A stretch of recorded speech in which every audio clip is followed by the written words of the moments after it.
ನಮಸ್ತೆ ಸ್ನೇಹಿತರೆ, ಇವತ್ತು ನಾವು ಕರ್ನಾಟಕ ರಾಜ್ಯ ಮುಕ್ತ ವಿಶ್ವವಿದ್ಯಾನಿಲಯ ಮಾನಸ ಗಂಗೋತ್ರಿ ಮೈಸೂರು ಇವರ ಕನ್ನಡ ಪುಸ್ತಕದಲ್ಲಿ ನಾವು ಪ್ರಬಂಧ ಮತ್ತು ಆಡಳಿತ ಕನ್ನಡದ ಪುಸ್ತಕದಿಂದ ಆರಂಭದಿಂದ ಎಲ್ಲವನ್ನು ಕೂಡ ಕಲಿತಾ ಹೋಗಬೇಕು.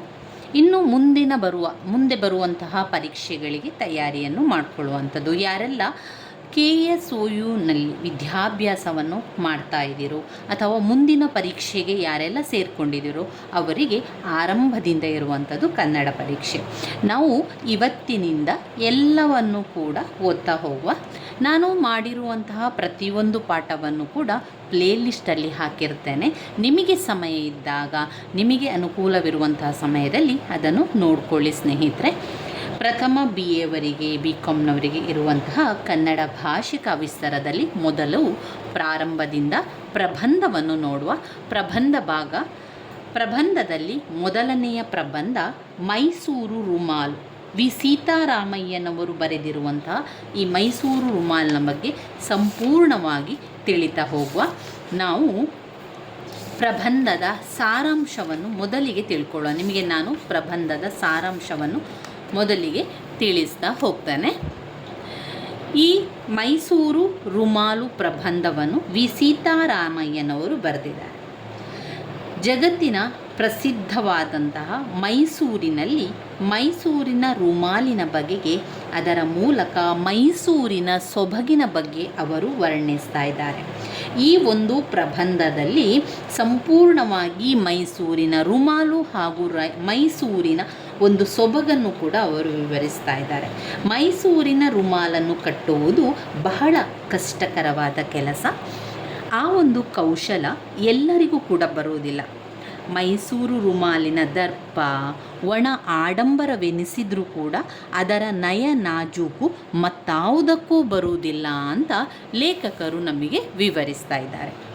ರುಮಾಲಿಗೆ ಸರಿಯಾದ ಗಮನವನ್ನು ಕೊಡಬೇಕು. ಹಲವು ಮುಖ್ಯ ಸಂದರ್ಭಗಳಲ್ಲಿ ಅದೇನು ಮಾಡ್ತದೆ ನಮಗೆ ಅಂತ ಹೇಳಿದರೆ, ಪೇಚಿಗೆ ಸಿಲುಕುವ ಹಾಗೆ ಮಾಡ್ತದೆ. ರುಮಾಲಿನ ಬಟ್ಟೆ ಮತ್ತು ಜರಿಯ ಆಯ್ಕೆಯನ್ನು ಕೂಡ ಬಹಳ ಎಚ್ಚರಿಕೆಯಿಂದ ಮಾಡಬೇಕು. ಮೈಸೂರಿನವರು ಎಲ್ಲ ವಿಷಯದಲ್ಲೂ ಉದಾತ್ತ ಸ್ವಭಾವದವರು. ಅದಕ್ಕೆ ಮುಖ್ಯ ಕಾರಣ ಮೈಸೂರಿನಲ್ಲಿನ ಭೋಗ ಸಂಪತ್ತು. ಮೈಸೂರಿನ ರುಮಾಲು ಶುದ್ಧ ಸಂಪ್ರದಾಯಕ್ಕೆ ಸೇರಿದೆ.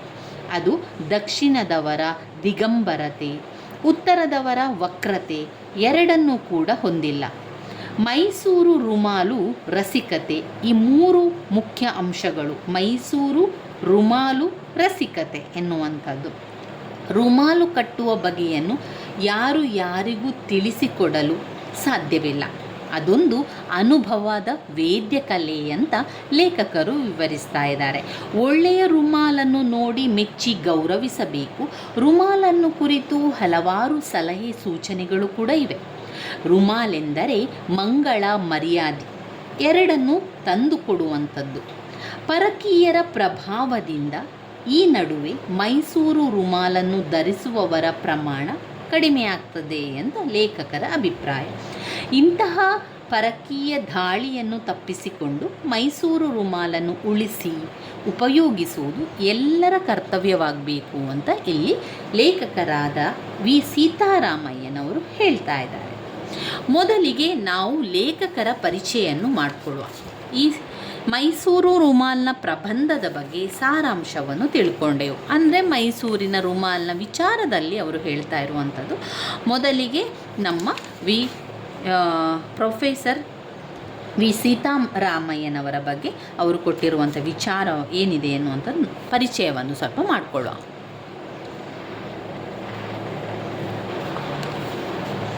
ಪ್ರೊಫೆಸರ್ ಸೀತಾರಾಮಯ್ಯನವರು ಎಂಬ ಸಂಕೇತಾಕ್ಷರಗಳಿಂದ ಖ್ಯಾತರಾಗಿದ್ದಾರೆ.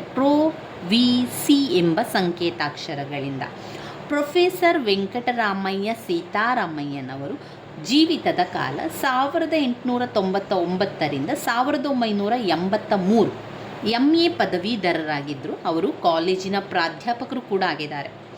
ಅರ್ಥಶಾಸ್ತ್ರ ಮತ್ತು ರಾಜ್ಯಶಾಸ್ತ್ರಗಳಲ್ಲಿ MA ಪದವೀಧರರಾಗಿದ್ದರು. ಸೀತಾರಾಮಯ್ಯನವರ ಕನ್ನಡ ಪಾಂಡಿತ್ಯ ಅಗಾಧವಾದದ್ದು.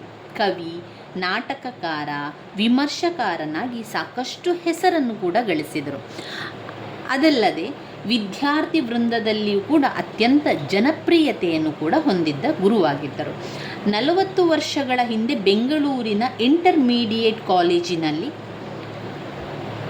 ಅವರು ವಿದ್ಯಾರ್ಥಿಯಾಗಿದ್ದಾಗ ಕನ್ನಡ ವಿಷಯದಲ್ಲಿ ವಿದ್ಯಾವಂತರಿಗೆ ಅಷ್ಟೇನೂ ಅಭಿಮಾನವಿಲ್ಲದಿದ್ದ ಆ ಕಾಲದಲ್ಲಿ ಕನ್ನಡ ವಿಷಯಗಳಿಗೆ ಯಾವ ವಿಧದಿಂದಲೂ ಕಡಿಮೆ ಇಲ್ಲ ಎಂದು ತೋರಿಸಿಕೊಟ್ಟರು. ಇನ್ನು ಮೈಸೂರು ರುಮಾಲು ಪ್ರಬಂಧದ ವಿಶ್ಲೇಷಣೆಯನ್ನು ಮಾಡುವ ಮೊದಲು ಒಂದು ಪೀಠಿಕೆಯನ್ನು ಕೊಟ್ಟಿದ್ದಾರೆ. ಅದರ ಬಗ್ಗೆ ಕೂಡ ಸ್ವಲ್ಪ ತಿಳ್ಕೊಳ್ಳುವ. ಪ್ರೊಫೆಸರ್ ವಿ ಸೀತಾರಾಮಯ್ಯನವರು ಈ ಒಂದು ಪ್ರಬಂಧವನ್ನು ಬರೆದಿದ್ದಾರೆ. ಪ್ರಬಂಧ ಅಂತ ಹೇಳಿದರೆ ಅದು ಒಂದು ಗದ್ಯದ ನಿಬಂಧನೆ, ಗದ್ಯ ರೂಪದಲ್ಲಿರುವ ರಚನೆ ಎನ್ನುವಂಥ ಅರ್ಥ. ಪ್ರಾಚೀನ ಕಾಲದಿಂದಲೂ ಕೂಡ ಪ್ರಬಂಧ ಶಬ್ದದ ಬಳಕೆ ಕನ್ನಡದಲ್ಲಿ ದೊರೆಯುತ್ತದೆ. ಹಲವು ಪ್ರಾಚೀನ ಕಾವ್ಯಗಳಲ್ಲಿ ಇದರ ಬಗ್ಗೆ ಉಲ್ಲೇಖನ ಕೂಡ ಇರುವಂಥದ್ದು ನೀವು ನೋಡಿರ್ತೀರ. ಒಂದು ವಿಷಯದ ಕುರಿತು ಗದ್ಯದ ರೂಪದಲ್ಲಿ ವಿಶ್ಲೇಷಿಸುವಂಥದ್ದು ಪ್ರಬಂಧ ಅಂತ ಕರೆಯುವಂಥದ್ದು. ಗದ್ಯಗತಿಯನ್ನು, ಮನಸ್ಸಿನ ಓಟವನ್ನು, ಅದರ ಭಾವಾರ್ಥವನ್ನು ತಿಳ್ಕೊಳ್ಳುವಂಥದ್ದು. ಇನ್ನು ಮೈಸೂರು ರುಮಾಲು ಈ ಒಂದು ಪ್ರಬಂಧದ ವಿಶ್ಲೇಷಣೆಯನ್ನು ಮಾಡ್ತಾ ಹೋಗುವ. ಮೈಸೂರಿನ ರುಮಾಲು ಬಹಳ ಪ್ರಸಿದ್ಧವಾದದ್ದು. ರುಮಾಲಿನ ಕುರುಹು ಈಗ ಮರೆಯಾಗುತ್ತಲೇ ಬಂದಿದೆ ಅಂತ ಲೇಖಕರು ಹೇಳ್ತಾ ಇದ್ದಾರೆ. ಅಂತಹ ಒಂದು ಕಲಾತ್ಮಕ ನವಿರಾದ ವಿಷಯವನ್ನು ಕುರಿತು ಈ ಒಂದು ಪ್ರಬಂಧದಲ್ಲಿ ಹೇಳ್ತಾ ಇದ್ದಾರೆ. ಯಾವುದಾದರೊಂದು ರುಮಾಲನ್ನು ಕೆಡಿಸದೇ ಕಟ್ಟುವುದು ಬಹಳ ಅಸಾಧ್ಯ. ಅದಕ್ಕೆ ಉದಾಹರಣೆ ಅಂತ ಹೇಳಿದರೆ ವಿ ಸೀತಾರಾಮಯ್ಯನವರು ಆರಂಭದಲ್ಲಿಯೇ ಕೊಟ್ಟಿದ್ದಾರೆ. ಹೆಂಗಸಿನ ಮನಸ್ಸು, ಮೀನಿನ ಹೆಜ್ಜೆ, ಭವಿಷ್ಯ, ಮೃತ್ಯುವಿಂದ ಹೊರಬರುವುದು ಸಾಧ್ಯವಾಗುತ್ತದೆ, ಆದರೆ ರುಮಾಲನ್ನು ಒಮ್ಮೆಯೂ ಕೆಡಿಸದೆ ಕಟ್ಟುವುದು ಸಾಧ್ಯವಾಗುವುದಿಲ್ಲ. ಅಂದರೆ ರುಮಾಲನ್ನು ಕಟ್ಟಲಿಕ್ಕೆ ಸಾಧ್ಯ ಆಗ್ತಾ ಇಲ್ಲ ಅಂತ ಲೇಖಕರು ಹೇಳ್ತಾ ಇದ್ದಾರೆ. ಈಗ ಹೆಂಗಸಿನ ಮನಸ್ಸಿನಿಂದ ಹೊರಗೆ ಬರ್ಬೋದು, ಮೀನಿನ ಹೆಜ್ಜೆ ಕೂಡ ಹೊರಗೆ ಬರ್ಬೋದು, ಮೃತ್ಯುವಿನಿಂದ ಕೂಡ ಹೊರಗೆ ಬರ್ಬೋದು, ಆದರೆ ಈ ರುಮಾಲನ್ನು ತಪ್ಪಾಗದೆ ಕಟ್ಟಲಿಕ್ಕೆ ಸಾಧ್ಯ ಇಲ್ಲ ಅಂತ ಲೇಖಕರಲ್ಲಿ ವಿವರಿಸ್ತಾ ಇರುವಂಥದ್ದು. ಒಮ್ಮೆಯೂ ರುಮಾಲನ್ನು ಬಿಚ್ಚದೆ ಕಟ್ಟಿರುವವರನ್ನು ನೋಡಿಯೇ ಇಲ್ಲವೆನ್ನುತ್ತಾರೆ ಲೇಖಕರು ಒಮ್ಮೆ ಕೂಡ ನೋಡಲಿಲ್ಲ ಅಂತೆ. ರುಮಾಲನ್ನು ಬಿಚ್ಚದೆ ಕಟ್ಟುವಂಥವರನ್ನು ಲೇಖಕರು ನೋಡಲೇ ಇಲ್ಲ ಅಂತ ಇಲ್ಲಿ ಹೇಳ್ತಾ ಇದ್ದಾರೆ. ಅದರ ಜೊತೆ ಅತ್ಯಂತ ಕೌಶಲಪೂರ್ಣವಾಗಿ ಅಳತೆ ಮಾಡಿದಂತೆ ರುಮಾಲು ಕಟ್ಟಿರುವವರನ್ನು ನೋಡಿ ಅಂತಹ ಒಂದು ನೈಪುಣ್ಯತೆಯನ್ನು ಶ್ಲಾಘಿಸಿದ್ದು ಕೂಡ ಉಂಟು. ಹಾಗೆಯೇ ಅಂತಹದೊಂದು ಕಲೆಗಾರಿಕೆ ತನಗೇಕೆ ಬಂದಿಲ್ಲವೆಂದು ಕೊರಗಿದ್ದು ಕೂಡ ಉಂಟು. ಆದರೂ ಒಂದೇ ಬಾರಿಗೆ ಕಟ್ಟ ಹೊರಟ ರುಮಾಲು ಕೆಡದೆ ಸರಿಯಾಗುತ್ತದೆ ಎಂದು ಖಡಾಖಂಡಿತವಾಗಿ ಹೇಳುವವರು ಒಬ್ಬರು ಕೂಡ ಇಲ್ಲ. ಅಂತಹ ವ್ಯಕ್ತಿ ಹುಟ್ಟಿಯೂ ಕೂಡ ಇಲ್ಲ. ಅದೇ ಮೈಸೂರಿನ ರುಮಾಲಿನ ಮುಖ್ಯ ಲಕ್ಷಣ. ರುಮಾಲು ಸರಿಯಾಗಬೇಕೆಂದರೆ ಅದನ್ನು ಅನುಸರಿಸಬೇಕಾದವರು ನಾವೇ ಹೊರತು ರುಮಾಲಲ್ಲ. ಹಾಗಾಗಿ ರುಮಾಲಿನ ಮೇಲೆ ಪೌರುಷದ ಪ್ರಯೋಗ ಸರಿ ಹೊಂದುವುದಿಲ್ಲ ಅಂತ ಲೇಖಕರು ಹೇಳ್ತಾ ಇದ್ದಾರೆ. ಇಲ್ಲಿ ಲೇಖಕರ ಅಭಿಪ್ರಾಯ ಏನು ಅಂತ ಹೇಳಿದರೆ, ಲೇಖಕರು ಹೇಳ್ತಾ ಇದ್ದಾರೆ ಈ ರುಮಾಲನ್ನು ಒಮ್ಮೆ ಕೂಡ ತಪ್ಪಾಗದೆ ಕಟ್ಟಲಿಕ್ಕೆ ಯಾರಿಂದಲೂ ಕೂಡ ಸಾಧ್ಯ ಇಲ್ಲ, ಅದನ್ನು ನಾನು ನೋಡಲು ಕೂಡ ಇಲ್ಲ ಅಂತ ಹೇಳ್ತಾರೆ. ಒಂದು ವೇಳೆ ತಪ್ಪಾಗದಂತೆ ಆ ರುಮಾಲನ್ನು ಅವರು ಕಟ್ಟಿದ್ದಾರೆ ಅಂತ ಹೇಳಿದರೆ ಅವರಿಗೆ ನಾನು ಶ್ಲಾಘನೆ ಮಾಡಿದ್ದೇನೆ, ಅವರನ್ನು ನಾನು ಹೊಗಳಿದ್ದೇನೆ. ಯಾಕಂದರೆ ಆ ರೀತಿ ಕಟ್ಟಲಿಕ್ಕೆ ಯಾರಿಗೂ ಸಾಧ್ಯ ಇಲ್ಲ. ಆ ರೀತಿಯ ಒಂದು ಕಲೆ ನನಗೂ ಕೂಡ ಬರಬಾರ್ದಿತ್ತ ಅಂತ ಹೇಳಿ ಕೊರಗಿದ್ದಾರೆ ಅಂತೆ. ಎಷ್ಟೋ ಬಾರಿ ಅವರು ಯೋಚನೆ ಮಾಡಿ ಕೊರಗಿದ್ದಾರೆ. ನನಗೆ ಈ ರೀತಿಯ ಒಂದು ಕಲೆ ಬೇಕಿತ್ತು, ನನಗೆ ಈ ರೀತಿಯ ಕಲೆ ಯಾಕೆ ಕೊಡಲಿಲ್ಲ ಅಂತ ಹೇಳಿ ಕೊರಗಿದ್ದು ಕೂಡ ಉಂಟು. ಹಾಗೆ ಒಂದೇ ಬಾರಿಗೆ ಕೆಡದಂತೆ ಕಟ್ಟಲಿಕ್ಕೆ ಸಾಧ್ಯ ಇಲ್ಲ. ಒಂದು ವೇಳೆ ಕಟ್ಟಿದ್ರೂ ಕೂಡ ಅದಕ್ಕೆ ನಾನಂತೂ ಅವರನ್ನು ಹೊಗಳ್ತೇನೆ, ಅವರ ನೈಪುಣ್ಯತೆಯನ್ನು ನಾನು ಶ್ಲಾಘಿಸ್ತೇನೆ ಅಂತ ಹೇಳ್ತಾರೆ. ಈ ಒಂದು ಮೈಸೂರು ರುಮಾಲು ಎನ್ನುವಂಥದ್ದು ತಲೆಗೆ ಕಟ್ಟಿಕೊಳ್ಳುವಂಥ ಪೇಟ ಅಥವಾ ನಾವು ಮುಂಡಾಸು ಅಂತ ಹೇಳ್ತೇವಲ್ವ, ಅದು ಆ ಒಂದು ಮೈಸೂರಿನ ರುಮಾಲು ನಾವು ಕಟ್ಟಿದ ನಂತರ ಅದನ್ನು ನಾವೇ ಸರಿ ಮಾಡಿಕೊಳ್ಬೇಕು. ಅದರನ್ನು ದೂರಿದರೆ ಪ್ರಯೋಜನ ಇಲ್ಲ. ಈಗ ರುಮಾಲನ್ನು ಜೋರು ಮಾಡಿದರೆ ಪ್ರಯೋಜನ ಇಲ್ಲ. ಒಮ್ಮೆ ಕಟ್ಟಿದ ನಂತರ ನಾವೇ ಅದನ್ನು ನಮ್ಮ ತಲೆಗೆ ಸರಿಯಾಗುವ ರೀತಿಯಲ್ಲಿ ಅದನ್ನು ಸರಿ ಮಾಡಿಕೊಳ್ಬೇಕು. ರುಮಾಲಿನ ಮೇಲೆ ಕೋಪ ಮಾಡಿ ರುಮಾಲಿನ ಮೇಲೆ ಪೌರುಷವಾದ ಪ್ರಯೋಗವನ್ನು ಮಾಡುವುದು ಸರಿಯಲ್ಲ ಅಂತ ಲೇಖಕರು ವಿವರಿಸ್ತಾ ಇರುವಂಥದ್ದು. ಇಷ್ಟೆಲ್ಲ ಮಾತುಗಳನ್ನು ಯಾವ ರುಮಾಲಿನ ಬಗ್ಗೆ ಹೇಳುತ್ತಿರುವುದಂದರೆ ಅವರು ಮೈಸೂರಿನ ರುಮಾಲಿನ ಬಗ್ಗೆ. ಧಾರವಾಡ, ಪಂಜಾಬಿ, ಗುಜರಾತಿನ ಮಾರ್ವಾಡಿ ರುಮಾಲಾದರೂ ಕಟ್ಟಲು ಸುಲಭ. ಆದರೆ ಮೈಸೂರಿನ ರುಮಾಲು ಹಾಗಲ್ಲ. ಇನ್ನೂ ಮದ್ರಾಸಿನವರು ಇದರ ಲೆಕ್ಕಕ್ಕೆ ಬರುವುದಿಲ್ಲ. ಕಾರಣ ಅವರಿಗೆ ಮೈ ಮುಚ್ಚುವ ಅಗತ್ಯವೇ ಇಲ್ಲವೆಂದು ಎಂದ ಮೇಲೆ ರುಮಾಲಿನ ಮಾತು ದೂರವೇ ಉಳಿಯಿತು. ಮೈಸೂರನ್ನು ಬಿಟ್ಟು ಇನ್ಯಾವುದೇ ಪ್ರಾಂತ್ಯದ ರುಮಾಲು ಕಟ್ಟಿದಾಕ್ಷಣವೇ ಸರಿ ಬರ್ತದೆ. ಅವುಗಳಿಗೆ ಅಂತಹ ನಿಯಮಗಳೇನೂ ಇಲ್ಲ. ಆದರೆ ಮೈಸೂರು ರುಮಾಲು ಎಲ್ಲಿಂದೆಲ್ಲಿಗೆ ಹೋಲಿಕೆ, ಬದುಕಿದರೆ ಬಂತೆ ಭಾಗ್ಯ ಅಂತ ಇಲ್ಲಿ ಹೇಳ್ತಾ ಇದ್ದಾರೆ. ಈ ಒಂದು ಸಾಲಿನಲ್ಲಿ ಲೇಖಕರ ಮಾತು ಅಂತ ಹೇಳಿದರೆ, ಲೇಖಕರು ಹೇಳ್ತಾರೆ, ನಾವು ಇಷ್ಟೆಲ್ಲ ಮಾತನಾಡ್ತೇವೆ, ಈಗ ಯಾವುದರ ಬಗ್ಗೆ ಮಾತನಾಡ್ತಾ ಇದ್ದೇವೆ, ನಾವು ಮೈಸೂರಿನ ರುಮಾಲಿನ ಬಗ್ಗೆ ಮಾತಾಡ್ತೇವೆ. ಬೇರೆ ಬೇರೆ ಕಡೆಗಳಲ್ಲಿ, ಬೇರೆ ಬೇರೆ ರಾಜ್ಯಗಳಲ್ಲಿ ಒಂದೊಂದು ರುಮಾಲಿದೆ. ಈಗ ತಲೆಗೆ ಪೇಟ ಕಟ್ಕೊಳ್ಳುವಂಥದ್ದು ಅಥವಾ ತಲೆಗೆ ಮುಂಡಾಸು ಕಟ್ಟಿಕೊಳ್ಳುವಂಥದ್ದು ನೀವು ತುಂಬ ರಾಜ್ಯಗಳಲ್ಲಿರುವಂಥದ್ದು ನೋಡಿರ್ಬೋದು.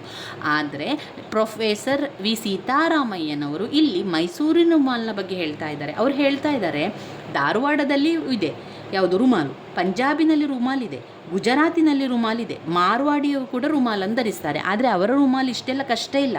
ಒಮ್ಮೆ ಕಟ್ಟಿದ ತಕ್ಷಣ ಅದು ಸಡನ್ನಾಗಿ ನಿಂತು ಬಿಡ್ತದೆ, ಕೂತ್ಕೊಳ್ತದೆ ಅದು ತಲೆಯಲ್ಲಿ.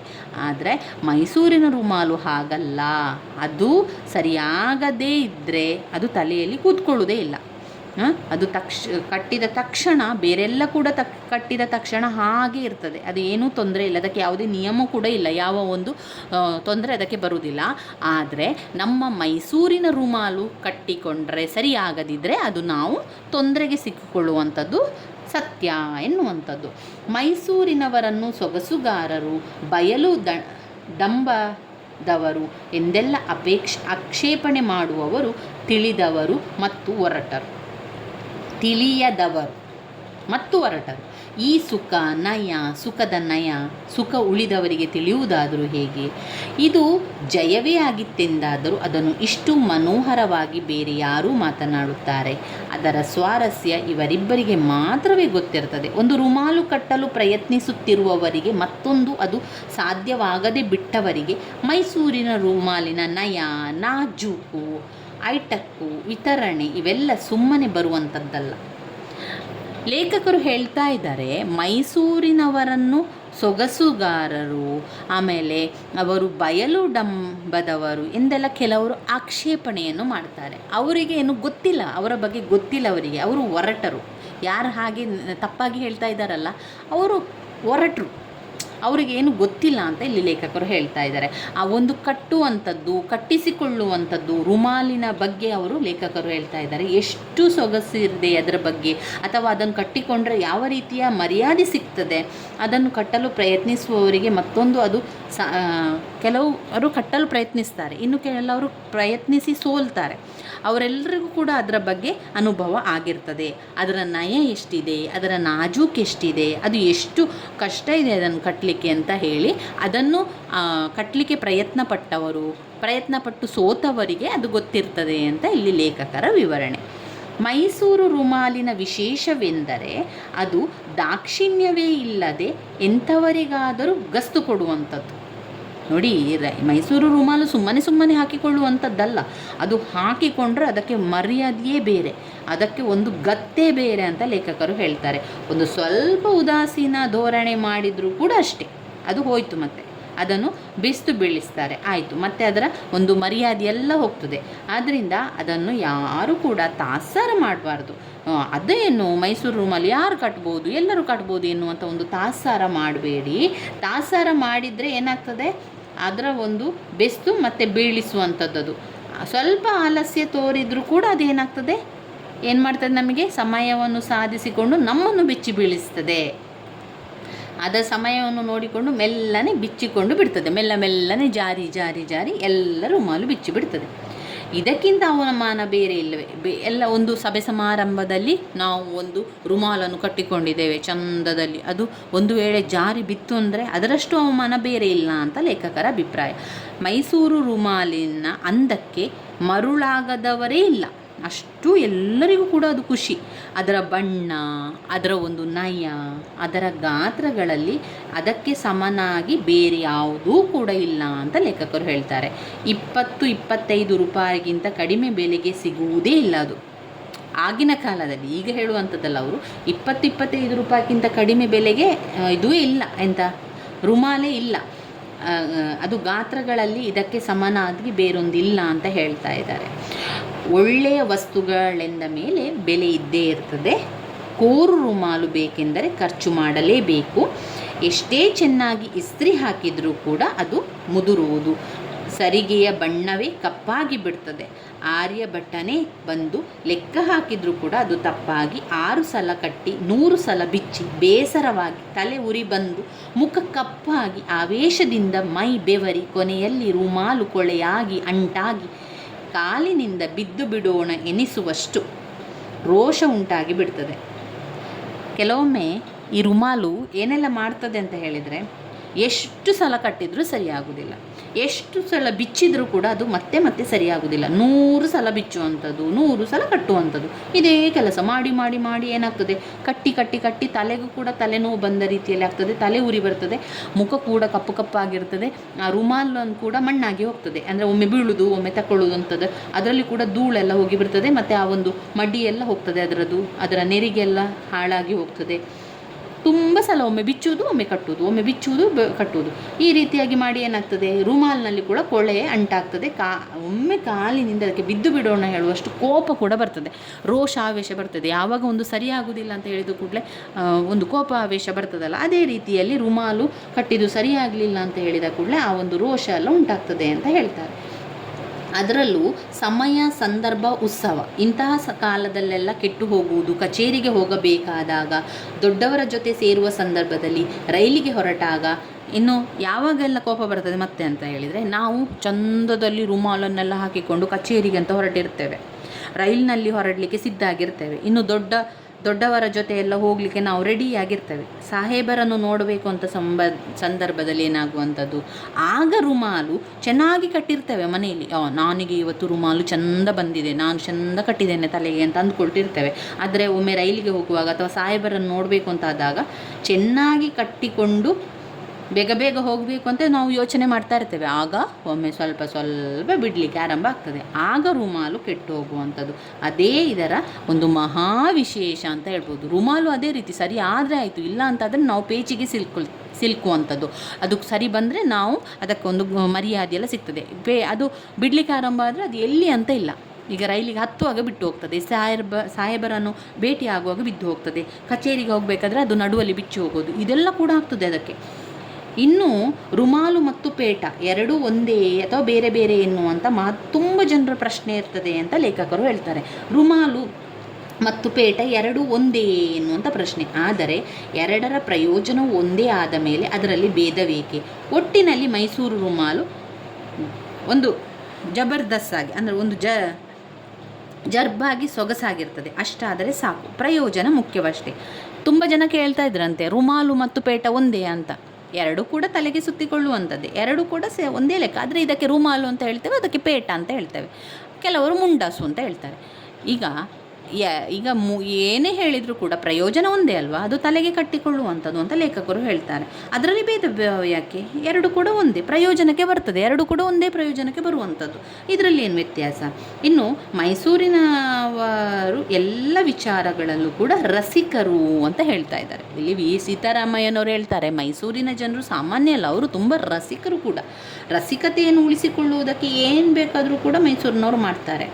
ಬಡತನ ಬರ್ಬೋದು, ಕಾಯಿಲೆ ಇರ್ಬೋದು, ಸರ್ವಸ್ವವು ಕೂಡ ಹಾಳಾಗಿರ್ಬೋದು, ವೆಚ್ಚ ಆಗಿರ್ಬೋದು, ಈ ರೀತಿ ಯಾವುದೇ ಬಂದರೂ ಕೂಡ ಯಾವುದೇ ಹೆದರಿಕೆ ಪಡುವುದಿಲ್ಲ, ಯಾವುದೇ ಅಂಜಿಕೆಯನ್ನು ಕೂಡ ಪಡುವುದಿಲ್ಲ. ನಾಳೆಯ ಬಗ್ಗೆ ಚಿಂತಿಸಿ ಕುಂದುವುದು ಇಲ್ಲ. ಇನ್ನು ನಾಳೆ ಹೀಗಾಗ್ಬೋದು ಏನೋ ಬೇಸರ ಮಾಡಿ ಕೂಡ ಅವರು ಮೈಸೂರಿನವರು ಕೂತ್ಕೊಳ್ಳೋದಿಲ್ಲ.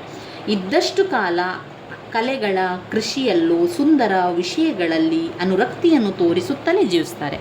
ಈಗ ಮೈಸೂರಿನ ಜನರನ್ನು ಅವರು ವರ್ಣಿಸ್ತಾ ಇದ್ದಾರೆ ಲೇಖಕರು. ಅವರ ಜನರನ್ನು ಎಂತ ಹೇಳ್ತಾ ಇದ್ದಾರೆ ಅಂತ ಹೇಳಿದರೆ, ಮೈಸೂರಿನವರು ಎಲ್ಲ ವಿಚಾರದಲ್ಲಿ ರಸಿಕರೇ. ಏನು ತೊಂದರೆ ಬಂದರೂ, ಏನು ಬಡತನ ಬಂದರೂ, ಏನು ಕಷ್ಟ ಬಂದರೂ ಅವರು ಧೈರ್ಯದಿಂದ ಎದುರಿಸ್ತಾರೆ.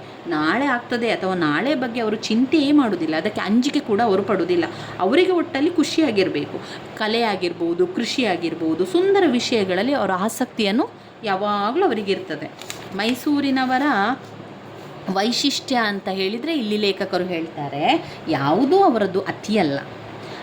ಉಡುಗೆ ತೊಡುಗೆ ಊಟ, ಉಪಚಾರ, ಅವರ ಒಂದು ಮಾತು, ಕತೆ, ಧನ, ಧಾನ್ಯ, ಧೈರ್ಯ, ಸಾಹಸ ಎಲ್ಲ ಕೂಡ ಮಿತವಾಗಿರ್ತದೆ. ಅವರಿಗೆ ಒಂದು ಹೆಚ್ಚು ಒಂದು ಕಡಿಮೆ ಅಂತ ಇಲ್ಲ ಮೈಸೂರಿನವರಿಗೆ. ಅವರು ಎಲ್ಲದಲ್ಲಿ ಯಾವುದು ಕೂಡ ಅತಿಯಾಗಿ ಯಾವುದನ್ನು ಕೂಡ ಮಾಡುವುದಿಲ್ಲ, ಎಲ್ಲವನ್ನು ಕೂಡ ಮಿತವಾಗಿ ಮಾಡ್ತಾ ಹೋಗುವಂಥ ಸ್ವಭಾವದವರು ಈ ಮೈಸೂರಿನವರು. ಮೈಸೂರಿಗೆ ಭೋಗ ಸಂಪತ್ತನ್ನು ದೇವರೇ ಯಚೇತವಾಗಿ ಕರುಣಿಸಿಬಿಟ್ಟಿದ್ದಾರೆ. ಲೇಖಕರು ಹೇಳ್ತಾ ಇದ್ದಾರೆ, ಈಗ ಮೈಸೂರು ಅಂತ ಹೇಳಿದರೆ ಅಲ್ಲಿ ಒಂದು ಭೋಗ ಇದೆ, ಅಲ್ಲಿ ಸಂಪತ್ತಿದೆ ಅಂತ ಹೇಳಿದರೆ ದೇವರದನ್ನು ಕೊಟ್ಟದ್ದು. ದೇವರು ಯಥೇಚ್ಛವಾಗಿ ತುಂಬನೇ ಕೊಟ್ಟಿದ್ದಾರೆ ಮೈಸೂರಿಗೆ. ಎಂಥವರೇ ಬಂದರೂ ಕೂಡ ಇಲ್ಲಿ ಸುಖಾಪೇಕ್ಷೆ ಇರುವಂಥದ್ದು, ಸ್ವಲ್ಪ ಶ್ರಮ ಪಟ್ಟರೂ ಕೂಡ ಹೆಚ್ಚು ಪ್ರಯೋಜನ ದೊರೆಯುವಂಥದ್ದು ಮೈಸೂರು. ಆದರೂ ಇಲ್ಲಿ ಯಾವುದೇ ಆದರೂ ಕೂಡ ಮೈ ಬೆಳೆಯುತ್ತದೆ, ಕಣ್ಣು ತುಂಬುವಷ್ಟು ನಿದ್ದೆಯೂ ಕೂಡ ಬರ್ತದೆ ಎಂದ ಮೇಲೆ ಕೆಲಸವೇಕೆ ಮಾಡಬೇಕು, ಅದರ ಅವಶ್ಯಕತೆ ಆದರೂ ಏನು? ಮೈಸೂರು ರಾಮರಾಜ್ಯ, ಅದರ ಸೌಂದರ್ಯಕ್ಕೆ ಪುಷ್ಟಿ ಕೊಡುವ ಹಲವಾರು ವಿಷಯಗಳಿವೆ ಅಂತ ಹೇಳ್ತಾ ಇದ್ದಾರೆ ಲೇಖಕರು. ಹೇಳ್ತಾರೆ ಮೈಸೂರು ಯಾರೇ ಹೋಗಲಿ ಮೈಸೂರಿಗೆ, ಅಲ್ಲಿ ದುಡಿಯುವಂಥ ಕೆಲಸ ಸಿಗ್ತದೆ, ಅಲ್ಲಿ ನಮಗೆ ಜೀವನ ಮಾಡಲಿಕ್ಕೆ ಇದು ಕೊಡ್ತಾರೆ, ಅವಕಾಶ ಕೊಡ್ತಾರೆ. ಮೈ ಕೂಡ ಬೆಳೀತದೆ, ಕಣ್ಣು ತುಂಬ ನಿದ್ದೆ ಕೂಡ ಇರ್ತದೆ, ಕೈ ತುಂಬ ಕೆಲಸ ಕೂಡ ಮೈಸೂರಲ್ಲಿ ಇರ್ತದೆ. ಆದ್ದರಿಂದ ಈ ಮೈಸೂರಿನ ಬಗ್ಗೆ ಹೇಳ್ತಾ ಇದ್ದಾರೆ. ಇಲ್ಲಿ ದೇವರು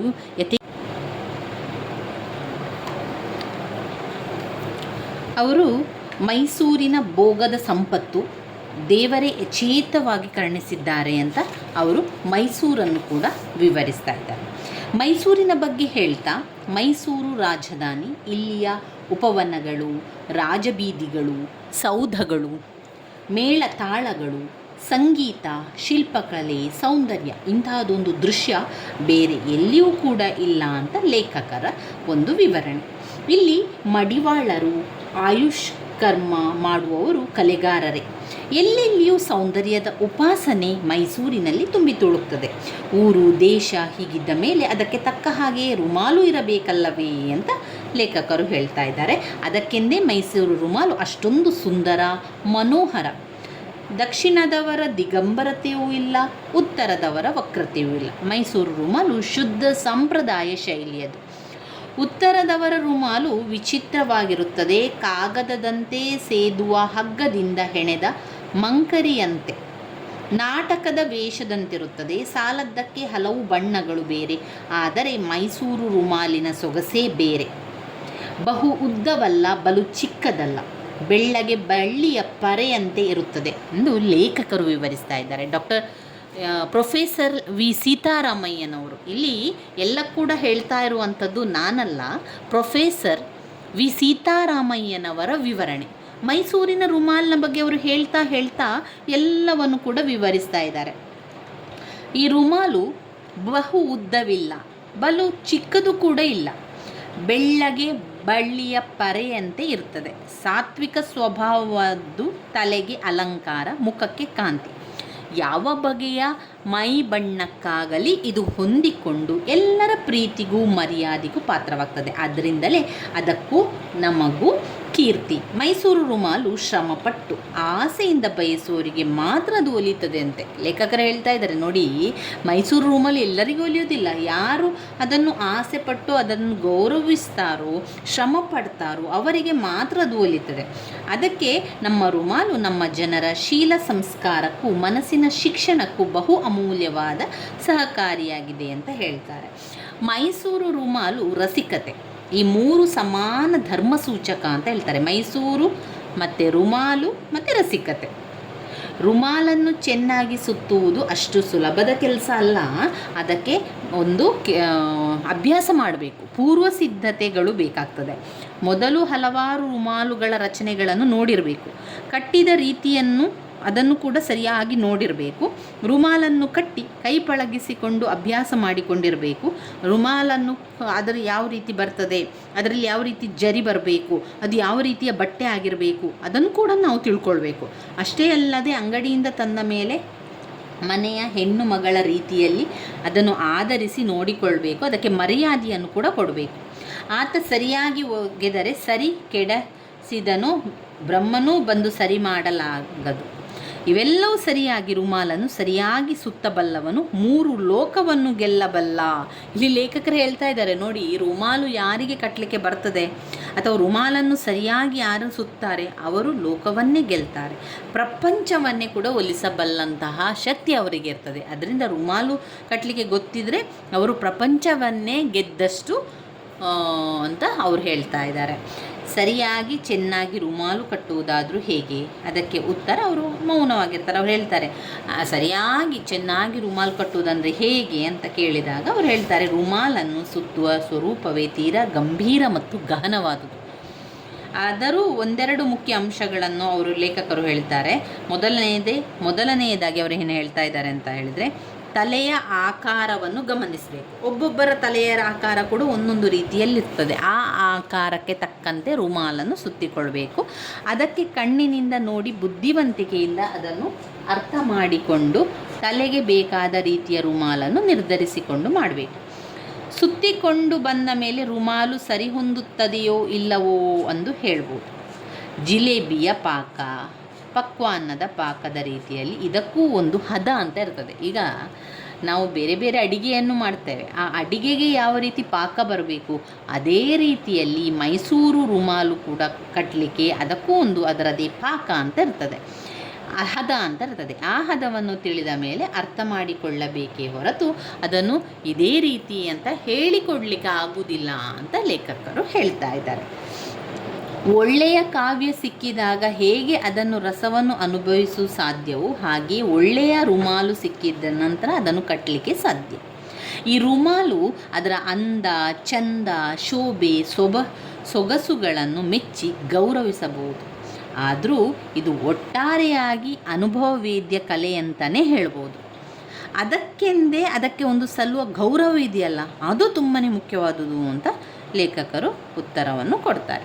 ರುಮಾಲನ್ನು ಬಟ್ಲರ್ಗಳಂತೆ ಸುತ್ತಬೇಡಿ. ಇಲ್ಲಿ ಲೇಖಕರು ಹೇಳ್ತಾರೆ, ನೀವೀಗ ರುಮಾಲು ಕಟ್ಟಲಿಕ್ಕೆ ಹೊರಟಿದ್ದೀರಿ, ಆದರೆ ಬಟ್ಲರುಗಳಂತೆ ಅದನ್ನು ಸುತ್ತಬೇಡಿ. ರುಮಾಲು ಅಂಡಾಕಾರದಲ್ಲಿ ಇರುವುದು ಕೂಡ ಬೇಡ. ರುಮಾಲು ಯಾವ ರೀತಿ ಇರಬೇಕು ಅದರ ಸೂಚನೆಯ ಬಗ್ಗೆ ಲೇಖಕರು ಹೇಳ್ತಾರೆ. ನೋಡಿ, ನೀವು ರುಮಾಲು ಕಟ್ತಾ ಇದ್ದೀರಿ ಅಂತ ಆದರೆ ಅದನ್ನು ಬಟ್ಲರ್ ರೀತಿಯಲ್ಲಿ ಕಟ್ಟಬೇಡಿ, ಹಾಗೆ ಅದನ್ನು ಅಂಡಾಕಾರದ ರೀತಿಯಲ್ಲಿ ಕೂಡ ಅದನ್ನು ಕಟ್ಟುವುದು ಬೇಡ.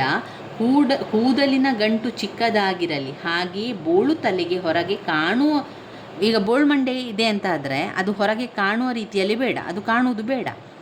ರುಮಾಲನ್ನು ಪೂರ್ತಿ ಮಡಿಸಿ ಕಟ್ಟಬೇಡಿ ಅಂತ ಹೇಳ್ತಾ ಇದ್ದಾರೆ. ರುಮಾಲು ಈಗ ಶಾಲ್, ಆ ಒಂದು ರುಮಾಲಿಗೆ ಕಟ್ಟಲಿಕ್ಕೆ ಒಂದು ಬಟ್ಟೆ ಬರ್ತದಲ್ವಾ, ಆ ಬಟ್ಟೆಯನ್ನು ಪೂರ್ತಿ ಮಡಿಸಿ ಅದನ್ನು ಕಟ್ಟಬೇಡಿ. ಹಾಗೆ ಕಟ್ಟಿದರೆ ಜವಾನನಂತೆ ಕಾಣ್ತೀರಿ. ಇನ್ನು ರುಮಾಲಿನ ಜರಿಯ ಬಗೆಗೂ ಕೂಡ ಹಲವಾರು ಸಲಹೆಗಳನ್ನು ಲೇಖಕರು ಹೇಳ್ತಾ ಇದ್ದಾರೆ. ಜರಿ ಕಮ್ಮಿ ಕೂಡ ಆಗಬಾರ್ದು, ಜರಿ ಹೆಚ್ಚು ಕೂಡ ಆಗಬಾರ್ದಂತೆ. ನೋಡಿ, ಇದೆಷ್ಟು ಜಾಗ್ರತೆ ಮಾಡಬೇಕು ಈ ರುಮಾಲನ್ನು ತಗೊಳ್ಬೇಕಂತಾದರೆ. ಜರಿ ಹೆಚ್ಚು ಕೂಡ ಇರಬಾರ್ದು, ಜರಿ ಕಡಿಮೆ ಕೂಡ ಇರಬಾರ್ದು. ಕಮ್ಮಿಯಾಗಿ ಕಡ್ಡಿ ಅಂತಾದರೆ ಗುಮಾಸ್ತನ ರೀತಿಯಲ್ಲಿ ಕಾಣ್ತದೆ, ದೊಡ್ಡದಾದರೆ ಸಾಹುಕಾರನ ದರ್ಪ ಎದ್ದು ಕಾಣ್ತದೆ ಅಂತೆ. ಜರಿ ಎಂದಿಗೂ ಮುಕ್ಕಾಲು ಅಂಗುಲವನ್ನು ಮೀರಕೂಡದು, ಹಾಗೆಯೇ ಅದು ಅಪ್ಪಟ ಚಿನ್ನದಂತೆ ಮಿರನೆ ಮಿಂಚುತ್ತಿರಬೇಕಂತೆ, ಒಳಿಬೇಕಂತೆ, ಪಳ ಅಂತ. ಆ ಒಂದು ರುಮಾಲಿನ ಬಟ್ಟೆಯ ಜರಿ ಉಂಟಲ್ಲ, ಅದು ಮಿಂಚುತ್ತಾ ಇರಬೇಕು. ಇಷ್ಟೆಲ್ಲ ಮಾಡಿಯಾದ ಮೇಲೆ ದಾಡಿ ಇದ್ದರೆ ಚಂದವಾ? ಮೈಸೂರಿನವರು ದಾಡಿಯನ್ನೇ ಬೆಳೆಸುವುದಿಲ್ಲ ಅಂತ ಲೇಖಕರು ಹೇಳ್ತಾ ಇದ್ದಾರೆ. ಈಗೆಲ್ಲ ಬೆಳೆಸ್ಬೋದು, ಆದರೆ ಲೇಖಕರು ಆವತ್ತು ಹೇಳ್ತಾ ಇದ್ದದ್ದು ಮೈಸೂರಿನವರು ದಾಡಿ ಬೆಳೆಸ್ತಾನೆ ಇರಲಿಲ್ಲ, ಯಾಕಂದರೆ ರುಮಾಲು ಕಟ್ಟುವಾಗ ಈ ದಾಡಿ ಚಂದ ಕಾಣುವುದಿಲ್ಲ ಅಂತ ಲೇಖಕರು ಹೇಳುವಂಥದ್ದು. ಈಗೆಲ್ಲ ದಾಡಿ ಇರುವವರನ್ನು ಕೂಡ ನಾನು ನೋಡಿದ್ದೇನೆ. ಆದರೆ ಮೊದಲು ಲೇಖಕರ ಪ್ರೊಫೆಸರ್ ವಿ ಸೀತಾರಾಮಯ್ಯನವರು ಈ ಒಂದು ಪ್ರಬಂಧವನ್ನು ಬರೆಯುವಂಥ ಕಾಲದಲ್ಲಿ ದಾಡಿಯನ್ನು ಬಿಡ್ತಾ ಇರಲಿಲ್ವ ಏನೋ, ಆದರೆ ಗೊತ್ತಿಲ್ಲ. ಅದು ಅವರು ಈ ರೀತಿಯಾಗಿ ಬರೆದಿದ್ದಾರೆ. ರುಮಾಲೆಂದರೆ, ಆಮೇಲೆ ಹೇಳ್ತಾರೆ ರುಮಾಲಿಗೆ ಎಷ್ಟು ಮರ್ಯಾದೆ ಇದೆ ಗೊತ್ತುಂಟಾ? ರುಮಾಲೆಂದರೆ ಮಂಗಳಕರವಾದ ವಸ್ತು. ಅದು ಮದುವೆ ಮನೆಯಾಗ್ಬೋದು, ಅರಮನೆಯಾಗಿರ್ಬೋದು, ಮರ್ಯಾದೆ ರುಮಾಲಿಗೆ ಸಿಗ್ತದೆ. ರುಮಾಲು ಗತ್ತಿನಿಂದ ಕೂಡಿದ್ದರೆ ಅಂಗಡಿಯಲ್ಲಾಗಲಿ ಬ್ಯಾಂಕಿನಲ್ಲಾಗಲಿ ಕರೆದು ಮಾತನಾಡಿಸ್ತಾರಂತೆ. ಈ ರುಮಾಲಿಗೆ ಅದರದೇ ಆದ ಒಂದು ಸ್ಥಾನಮಾನಗಳಿದೆ, ಗೌರವ ಮರ್ಯಾದೆ ಕೂಡ ಇದೆ. ಆ ಒಂದು ಗೌರವ, ಗತ್ತು, ಮರ್ಯಾದೆಗಳಿರುವಂಥದ್ದು ರುಮಾಲಿಗೆ. ರುಮಾಲು ತುಂಬಾ ಮಂಗಳಕರವಾದ ವಸ್ತು. ಅದು ಮದುವೆ ಮನೆಗಳಲ್ಲಿ ಅದನ್ನು ಉಪಯೋಗಿಸ್ತಾರೆ, ಅರಮನೆಯಲ್ಲಿ ಕೂಡ ಬಳಸ್ತಾರೆ. ಮರ್ಯಾದೆ, ರುಮಾಲಿಗೆ ಸಿಕ್ಕುವಂಥ ಮರ್ಯಾದೆ ಸಿಗ್ತದೆ ಅಂತ ಹೇಳ್ತಾರೆ. ಇಲ್ಲಿ ಲೇಖಕರು ಹೇಳ್ತಾರೆ, ರುಮಾಲನ್ನು ಸುತ್ತಿಕೊಂಡ್ರೆ ಅಥವಾ ರುಮಾಲನ್ನು ಕಟ್ಟಿಕೊಂಡ್ರು ಅಂಗಡಿ ಹತ್ರ ಹೋದರೆ, ಬ್ಯಾಂಕಿನ ಹತ್ರ ಹೋದರೆ ಎಲ್ಲರೂ ಅವರು ಕರೆದು ಮಾತನಾಡಿಸ್ತಾರಂತೆ. ಬೀದಿಯಲ್ಲಿ, ಅರಮನೆಯಲ್ಲಿ, ಉದ್ಯಾನವನದಲ್ಲಿ ಸಲಾಮು ಕೂಡ ಮಾಡ್ತಾರೆ. ಬನ್ನಿರೆಂದು ಆಸನವನ್ನು ತೋರಿಸಿ ಕ್ಷೇಮ ಕೂಡ ವಿಚಾರಣೆ ಮಾಡ್ತಾರೆ. ಕಚೇರಿಗಳಲ್ಲಿ ಲಂಚ ನೀಡದೆ ಕೆಲಸ ಕೂಡ ಆಗ್ತದೆ ಅಂತೆ. ನೋಡಿ ಎಷ್ಟು ಬೆಲೆ ಇದೆ ಅಂತ. ಇಲ್ಲದಿದ್ದರೆ ಕಚೇರಿಗೆ ಹೋದರೆ ಲಂಚವನ್ನು ಕೊಡಬೇಕು ಒಂದು ಕೆಲಸ ಆಗಬೇಕಾದ್ರೆ. ಆದರೆ ಯಾವಾಗ ನಾವು ರುಮಾಲನ್ನು ಹಾಕಿಕೊಂಡು ಹೋಗ್ತೇವೆ ಆವಾಗ ಯಾರು ಕೂಡ ಲಂಚ ಕೂಡ ಕೇಳುವುದಿಲ್ಲ. ಅದಕ್ಕೆ ಒಂದು ಮರ್ಯಾದೆ ಇರ್ತದೆ. ಆ ಮರ್ಯಾದೆಯಿಂದಾಗಿ ಲಂಚವನ್ನು ಕೂಡ ಕೇಳುವುದಿಲ್ಲ. ಇದು ಬನ್ನಿ ಅಂತ ಹೇಳಿ ಆಸನವನ್ನು ತೋರಿಸಿ ಕ್ಷೇಮ ಕೂಡ ವಿಚಾರಿಸ್ತಾರೆ. ಉದ್ಯಾನವನದಲ್ಲಿ ಸಲಾಂ ಕೂಡ ಹೊಡಿತಾರೆ. ಕಚೇರಿಗಳಲ್ಲಿ ಲಂಚ ನೀಡದೆ ಕೆಲಸವಾಗ್ತದೆ. ರೈಲಿನಲ್ಲಿ ಕಲೆಕ್ಟರ್ ಟಿಕೆಟ್ ಕೇಳುವುದೇ ಇಲ್ಲ. ಹೀಗೆ ಮಂಗಳಕರ, ಕ್ಷೇಮ, ಅಲಂಕಾರ ಎಲ್ಲವೂ ಕೂಡ ಸಂಗಮವಾಗಿ ರುಮಾಲಿನ ಮೂಲಕ ನಡೆಯುತ್ತದೆ. ಇಷ್ಟೆಲ್ಲ ಅನುಕೂಲತೆ ಮರ್ಯಾದೆಗಳಿದ್ರೂ ಕೂಡ ಮೈಸೂರಿನ ರುಮಾಲಿನ ಬಳಕೆ ತುಂಬಾ ಕಡಿಮೆ ಆಗ್ತಾ ಹೋಗಿದೆ. ಹೀಗೆ ದೇಶದಲ್ಲಿ ಪರಕೀಯರ ಆಡಳಿತ ವ್ಯವಸ್ಥೆ ಪ್ರಬಲವಾಯಿತು. ಅದ ನಂತರ ಇದು ಪ್ರಬಲವಾಯಿತು. ಆಗ ರುಮಾಲಿನ ಜಾಗವನ್ನು ಆ ಪರದೇಶಿ ಸಂಪ್ರದಾಯಗಳು ಕೂಡ ಆಕ್ರಮಣ ಮಾಡ್ತಾಯಿದ್ರು. ಮೊದಲಿತ್ತು, ಈಗ ತುಂಬಾ ವರ್ಷದ ಹಿಂದೆ ಈ ರುಮಾಲು ಕಟ್ಟಿಕೊಳ್ಳುವಂಥದ್ದು, ಮರ್ಯಾದೆ ಕೊಡುವಂಥ ಇದೆಲ್ಲ ಇತ್ತು. ನಂತರ ಬ್ರಿಟಿಷರು ಎಲ್ಲ ಬಂದರು ನೋಡಿ, ಪರಕೀಯರು ಅಂದರೆ ಬ್ರಿಟಿಷರು. ಅವರ ಸಂದರ್ಭದಲ್ಲಿ ಅದನ್ನು ಏನು ಮಾಡಿದರು, ಅದನ್ನು ಮಾಡಬಾರ್ದು, ಹಾಕಬಾರ್ದು ಅಂತ ಕಟ್ಟೆಚ್ಚರ ಎಲ್ಲ ಬಂತು. ನಮ್ಮ ನಾಡಿನಲ್ಲಿ ನಾವೇ ಪರಕೀಯರಾಗಿ ಬಿಡುತ್ತೇವೆ ಅಂದರೆ ಆ ಬಂದ ಸಂದರ್ಭದಲ್ಲಿ ಮೈಸೂರು ರುಮಾಲು ಸುಂದರವಾದದ್ದು, ಅದರಲ್ಲಿ ಆದರ್ಶ ತತ್ವವಿದೆ. ಶುದ್ಧವಾದ ಮೈಸೂರು ಸಂಪ್ರದಾಯಗಳನ್ನು ಗಮನಿಸಿದರೆ ಅದರ ಅರಿವಾಗ್ತದೆ. ಅದಕ್ಕೆಂದೇ ನಮ್ಮಲ್ಲಿನ ಉಡುಪುಗಳು ಸಂವತ್ಸರಕ್ಕೆ ತಕ್ಕಂತೆ ಸೂಚನೆಗಳನ್ನು ತೆಗೆದುಕೊಂಡು ಸರ್ವಾಂಗ ಸುಂದರವಾಗುತ್ತದೆ ಅಂತ ವಿವರಿಸ್ತಾರೆ. ಪ್ರೊಫೆಸರ್ ವಿ ಸೀತಾರಾಮಯ್ಯನವರು ಇನ್ನಷ್ಟು ಕೆಲವು ವಿಚಾರಗಳನ್ನು ಹೇಳ್ತಾರೆ. ಒಳ್ಳೆಯ ಗುಣ ಎಲ್ಲಿದ್ದರೂ ಅದನ್ನು ಗ್ರಹಿಸುವಂತಹ ವಿಶಾಲ ಹೃದಯಗಳು, ಅದರ ಜೊತೆಗೆ ನಮ್ಮ ಪದ್ಧತಿ ಸಂಪ್ರದಾಯಗಳ ಆಳವನ್ನು ಅರಿತು ಅದನ್ನು ರೂಢಿಸಿಕೊಂಡವರು. ಪರಕೀಯರ ದಾಳಿ ವರ್ಷಗಟ್ಟಲೆ ನಡೆದರೂ ಕೂಡ ಮೈಸೂರು ರುಮಾಲಿನ ಸಾಂಪ್ರದಾಯಿಕತೆ ಬದಲಾಗಲಿಲ್ಲ. ಅದರ ಸೊಗಸೇ ಬೇರೆ. ನಮ್ಮ ಉಡುಪು ಅಲಂಕಾರಗಳು ಎಷ್ಟು ಸುಂದರವಾದರೂ ಕೂಡ ಒಂದಕ್ಕೊಂದು ಹೇಗೆ ಒಪ್ಪುವುದು. ಕಾಲಿಗೆ ಕಾಶಿ ಯಾತ್ರೆಯ ಜೋಡು, ನಿರಿತೀಡಿ ಕಚ್ಚೆ ತಿದ್ದಿ ಕಾಲು ತುಂಬ ಉಟ್ಟ ಬೆಳ್ಳನೆಯ ಅಂಚಿನ ಅಂಚೆ, ಬೆರಳಿಗೆ ಹರಳಿನ ಉಂಗುರ, ಒಂದು ಕೈಯಲ್ಲಿ ರೇಷ್ಮೆಯ ವಸ್ತ್ರ ನಶ್ಯದ ಡಬ್ಬಿ, ಇನ್ನೊಂದರಲ್ಲಿ ಬೆತ್ತ ಅಥವಾ ಛತ್ರ, ತುಂಬು ಕುತ್ತಿಗೆಯ ಅಂಗಿ,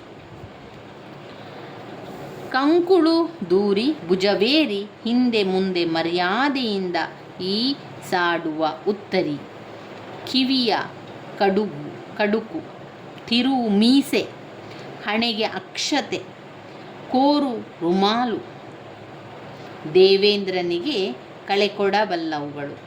ಹೀಗಿದ್ದ ಮೇಲೆ ಬದಲಾಗುವ ಅಗತ್ಯವೇ ಇಲ್ಲ. ಎಲ್ಲರೂ ಮುಸಲ್ಮಾನ ಪದ್ಧತಿಗೆ ಶರಣಾದರೂ ಮೈಸೂರಿನ ಉಡುಗೆ ರುಮಾಲು ರಸಿಕತೆ ತನ್ನ ಸಹಜ ಗುಣವನ್ನು ಹಾಗೆಯೇ ಉಳಿಸಿಕೊಂಡಿದೆ. ಮೈಸೂರು ರುಮಾಲು ತನ್ನ ರಸಿಕತೆಯನ್ನು ಹಾಗೆಯೇ ಉಳಿಸಿಕೊಂಡಿದೆ. ಮೈಸೂರಿನವರೇ ಎಚ್ಚರಗೊಳ್ಳಿ. ನಿಮ್ಮ ದೇಶದ ಕೀರ್ತಿ, ನಿಮ್ಮ ವ್ಯಕ್ತಿತ್ವದ ಗೌರವ, ನಿಮ್ಮ ಸಮಾಜದ ನೆಲಕಟ್ಟು, ನಿಮ್ಮ ಸಹಜ ಭೂಷಣ ಇವು ಎಲ್ಲ ಕೂಡ ರಕ್ಷಿಸಿಕೊಳ್ಳಬೇಕಾದ ಕಾಲ ಬಂದಿದೆ. ಇದು ನಿಮ್ಮ ಗುರುತರ ಕರ್ತವ್ಯ. ನಿಮ್ಮ ರುಮಾಲು ನಿಮ್ಮ ಸ್ವಾತಂತ್ರ್ಯದ ಚಿಹ್ನೆ, ನಿಮ್ಮ ಸವಿನಯನದ ನಿಶಾನೆ, ನಿಮ್ಮ ಮೇಲ್ಮೆಯ ಕುರುಹು, ನಿಮ್ಮ ಬಾಳುವೆಯ ಸರ್ವಸ್ವ. ಇದನ್ನಾದರೂ ಉಳಿಸಿಕೊಳ್ಳಿ. ಸಂಸ್ಕೃತಿಯು ಪರಭಾರೆ ಹೊಂದುತ್ತಿರುವುದನ್ನು ಇಲ್ಲಿ ಗುರುತಿಸುತ್ತೀರಾ. ಇದರ ಜೊತೆಗೆ ನಮ್ಮ ಸಂಸ್ಕೃತಿಯ ಹಿರಿಮೆ, ವಿಶೇಷತೆಗಳು, ನಯವನ್ನು ಈ ಪ್ರಬಂಧದ ಓದುವಿಕೆಯಿಂದ ನಮಗೆ ಗೊತ್ತಾಗುವಂಥದ್ದು.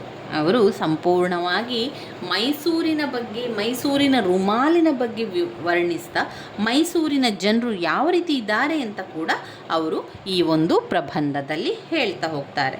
ಮೈಸೂರು ರುಮಾಲಿನ ವಿಶೇಷವೇ ಅದು ಒಂದು ಗಸ್ತು ಕೊಡ್ತದೆ ಅಂತ ಲೇಖಕರು ಹೇಳುವಂಥದ್ದು.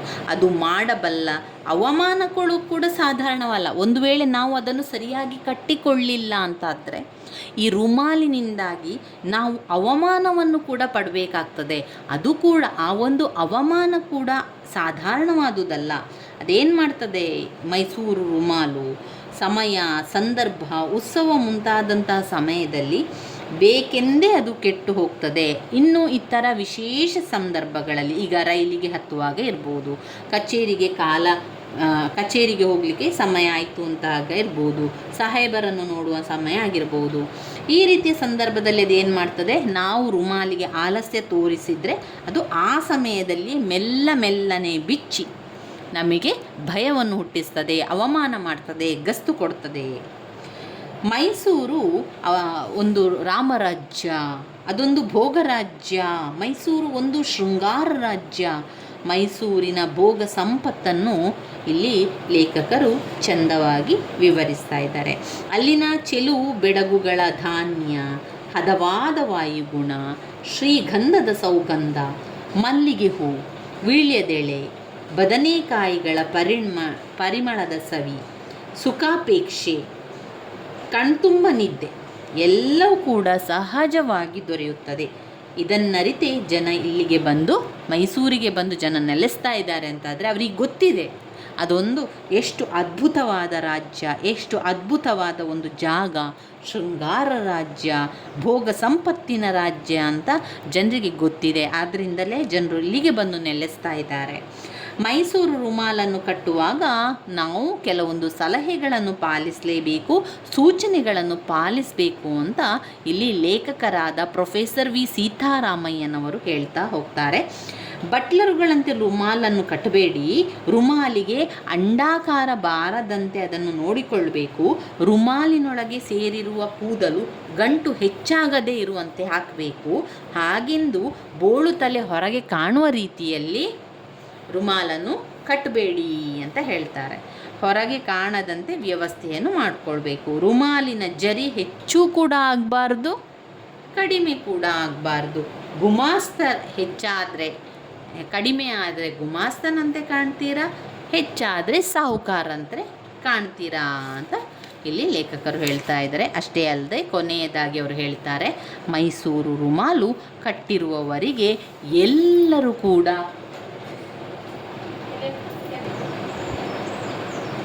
ಮೈಸೂರು ರುಮಾಲು ಕಟ್ಟಿರುವವರಿಗೆ ಎಲ್ಲರೂ ಮರ್ಯಾದೆಯನ್ನು ಕೊಡ್ತಾರೆ. ಯಾವ ಅಂಗಡಿಯಲ್ಲೇ ಆಗಲಿ, ಬ್ಯಾಂಕಿನಲ್ಲಿಯೇ ಆಗಲಿ ಸಾಲ ಕೂಡ ಕೊಡ್ತಾರೆ. ಬೀದಿಯಲ್ಲಿ, ಲಾಲ್ಬಾಗ್ ಗೇಟಿನಲ್ಲಿಯೂ ಕೂಡ ಪೊಲೀಸ್ನವರು ಕೂಡ ಏನು ಮಾಡ್ತಾರೆ, ಸಲಾಮು ಮಾಡ್ತಾರೆ. ಯಾರಿಗೆ ಯಾವಾಗ ನಾವು ಮೈಸೂರು ರುಮಾಲನ್ನು ಕಟ್ಟಿಕೊಂಡು ಹೋಗ್ತೇವೋ ಅಂಥ ಸಂದರ್ಭದಲ್ಲಿ ಪೊಲೀಸರು ಸಲಾಮ್ ಮಾಡ್ತಾರೆ. ಸಭೆಗಳಲ್ಲಿ ಕ್ಷೇಮ ಸಮಾಚಾರ ಕೂಡ ವಿಚಾರಿಸ್ತಾರೆ. ಕೈ ಮುಗಿದು ಸ್ವಾಗತಿಸ್ತಾರೆ. ಬನ್ನಿ ಕುಳಿತುಕೊಳ್ಳಿ ಅಂತ ನಮಗೆ ಮರ್ಯಾದೆಯನ್ನು ಕೊಡ್ತಾರೆ. ಲಂಚ ರುಜುವತ್ತುಗಳು ಇಲ್ಲದೆ ಎಲ್ಲ ಕೆಲಸಗಳು ಆಗಿ ಹೋಗ್ತದೆ. ತಾಲೂಕು ಅಮಲ್ದಾರರು ಪಕ್ಕದಲ್ಲಿ ಕೂರಿಸಿಕೊಂಡು ಮಾತನಾಡ್ತಾರಂತೆ, ಅಷ್ಟೊಂದು ಮರ್ಯಾದೆ ಕೊಡ್ತಾರೆ. ರೈಲಿನಲ್ಲಿ ಟಿಕೆಟ್ ಕಲೆಕ್ಟರ್ ಕೂಡ ತಂಟೆಗೆ ಕೂಡ ಬರುವುದಿಲ್ಲ. ಹೀಗೆ ಹಲವು 10 ಅನುಕೂಲಗಳು ಮೈಸೂರು ರುಮಾಲು ಮಾಡಿಕೊಡ್ತದೆ ಅಂತ ಹೇಳಿದ್ದಾರೆ. ಆದ್ದರಿಂದ ಇಲ್ಲಿ ಲೇಖಕರು ಹೇಳುವಂಥದ್ದಿಷ್ಟೇ, ಪ್ರೊಫೆಸರ್ ವಿ ಸೀತಾರಾಮಯ್ಯನವರ ಪ್ರಕಾರ ಮೈಸೂರು ರುಮಾಲನ್ನು ಕಟ್ಟಿಕೊಳ್ಳಲಿಕ್ಕೆ ತುಂಬಾ ಕಷ್ಟ ಇದೆ. ಅದು ಸರಿಯಾಗಿ ಅಭ್ಯಾಸ ಇರುವವರಿಗೆ ಮಾತ್ರ ಅದನ್ನು ಕಟ್ಟಿಕೊಳ್ಳಲಿಕ್ಕೆ ಸಾಧ್ಯ. ಒಂದು ವೇಳೆ ಸರಿಯಾಗಿ ಕಟ್ಟಿಕೊಳ್ಳದಿದ್ದರೆ ಏನಾಗ್ತದೆ, ಪೇಚಿಗೆ ಸಿಲುಕಿಸ್ತದೆ. ನಾವು ರುಮಾಲಿಗೆ ಮರ್ಯಾದೆಯನ್ನು ಕೊಡಬೇಕು, ಸ್ಥಾನಮಾನವನ್ನು ಕೊಡಬೇಕು. ಅದು ನಮ್ಮನ್ನು ಕಾಪಾಡ್ತದೆ. ಒಂದು ವೇಳೆ ನಾವು ರುಮಾಲಿಗೆ ಮರ್ಯಾದೆಯನ್ನು ಕೊಡದಿದ್ದರೆ ಅದು ಕೂಡ ನಮ್ಮನ್ನೇನು ಮಾಡ್ತದೆ, ಪೇಚಿಗೆ ಸಿಲುಕಿ ಹಾಕಿಸ್ತದೆ. ಅದು ಮೆಲ್ಲನೆ ಬಿಚ್ಚಿಕೊಳ್ಳಲಿಕ್ಕೆ ತಯಾರಿ ಆಗ್ತದೆ. ಈ ರೀತಿಯಾಗಿ ಇಲ್ಲಿ ಲೇಖಕರು ಮೈಸೂರು ರುಮಾಲಿನನ್ನು ವಿವರಿಸ್ತಾ ಮೈಸೂರಿನ ಜನರ ಬಗ್ಗೆ, ಅವರ ಜೀವನದ ಬಗ್ಗೆ ಕೂಡ ವಿವರಿಸ್ತಾ ಹೋಗ್ತಾರೆ. ಈ ಒಂದು ಪ್ರಬಂಧ ಮೈಸೂರು ರುಮಾಲು ಎನ್ನುವಂತಹ ಪ್ರಬಂಧದಲ್ಲಿ ಮೈಸೂರು ರುಮಾಲಿನ ಬಗ್ಗೆ ಸಂಪೂರ್ಣವಾಗಿ ಮೈಸೂರು ರುಮಾಲಿನ ಬಗ್ಗೆ ವಿವರಿಸ್ತಾರೆ. ನಂತರ ಮೈಸೂರಿನ ಜನರ ಬಗ್ಗೆ, ಅಲ್ಲಿನ ಜನರ ಗುಣಗಳ ಬಗ್ಗೆ ಇಲ್ಲಿ ಅವರು ವಿವರಿಸ್ತಾ ಇರುವಂಥದ್ದನ್ನು ಕಾಣ್ಬೋದು. ಇನ್ನು ಈ ಮೈಸೂರು ರುಮಾಲಿನ ಬಗ್ಗೆ ವಿ ಸೀತಾರಾಮಯ್ಯನವರು ಅವರು ಹೇಳ್ತಾರೆ, ಅದಕ್ಕೆ ಸಿಗುವಂಥ ಮರ್ಯಾದೆಯೇ ಬೇರೆ. ಮೈಸೂರು ರುಮಾಲಿಗೆ ಅದರದೇ ಆದ ಮರ್ಯಾದೆ ಇದೆ, ಸ್ಥಾನಮಾನ ಇದೆ. ಅದು ನಮಗೆ ಸಿಗಬೇಕು ಅಂತಾದರೆ ನಾವೇನು ಮಾಡಬೇಕು? ಸರಿಯಾಗಿ ಮೈಸೂರು ರುಮಾಲನ್ನು ಕಟ್ಟಿಕೊಂಡು ಹೋಗಬೇಕಾಗ್ತದೆ. ಈ ಮೈಸೂರು ರುಮಾಲು ಕೆಲವೊಮ್ಮೆ ಏನು ಮಾಡ್ತದೆ, ನಮ್ಮನ್ನು ಕೂಡ ಪೇಚಿಗೆ ಸಿಲುಕುವ ಹಾಗೆ ಮಾಡ್ತದೆ ಮತ್ತು ಇದು ಕೂಡ ಅಗತ್ಯವಾದ ಸಂದರ್ಭದಲ್ಲಿ ಬಿಚ್ಚಿಕೊಳ್ಳಿಕ್ಕೆ ಆರಂಭವಾಗ್ತದೆ. ಅದರಿಂದ ನಾವು ರುಮಾಲಿಗೆ ಯಾವಾಗಲೂ ಅದರ ಒಂದು ಸ್ಥಾನಮಾನ ಮರ್ಯಾದೆಗಳನ್ನು ಕೊಡಬೇಕು. ಇಲ್ಲ ಅಂತಾದರೆ ಅದು ನಮ್ಮನ್ನು ಪೇಚಿಗೆ ಸಿಲುಕಿ ಹಾಕಿಸುತ್ತದೆ. ಅಲ್ಲಿ ಮೆಲ್ಲನೆ ಅದು ಸಡಿಲವಾಗ್ತಾ ಬಿಚ್ಚಿಕೊಳ್ಳಿಕ್ಕೆ ಮೆಲ್ಲನೆ ಬಿಚ್ಚಿಕೊಂಡು ಬಿಡುತ್ತದೆ. ಮೈಸೂರು ರುಮಾಲನ್ನು ಕಟ್ಟಿಕೊಂಡವರಿಗೆ ಅದರ ಜರಿ ಹೆಚ್ಚಾದರೂ ಕೂಡ ಬದಲಾವಣೆ, ಜರಿ ಕಡಿಮೆ ಆದರೂ ಕೂಡ ಬದಲಾವಣೆ ಎಂದು ಇಲ್ಲಿ ವಿವರಿಸ್ತಾ ಇದ್ದಾರೆ. ಕಡಿಮೆ ಆದರೆ ಗುಮಾಸ್ತನಂತೆ, ಹೆಚ್ಚಾದರೆ ಸಾಹುಕಾರನಂತೆ ನೀನು ಕಾಣ್ತೀಯಾ. ಆದ್ದರಿಂದ ಮೈಸೂರು ರುಮಾಲನ್ನು ಖರೀದಿಸಬೇಕಾದ್ರೆ, ಆ ರುಮಾಲಿನ ಬಟ್ಟೆ ಖರೀದಿಸಬೇಕಾದ್ರೆ ಅದನ್ನು ಜರಿ ಯಾವ ರೀತಿ ಇದೆ ಅಂತ ನೋಡಿಕೊಂಡು ಖರೀದಿಯನ್ನು ಮಾಡಬೇಕಾಗ್ತದೆ.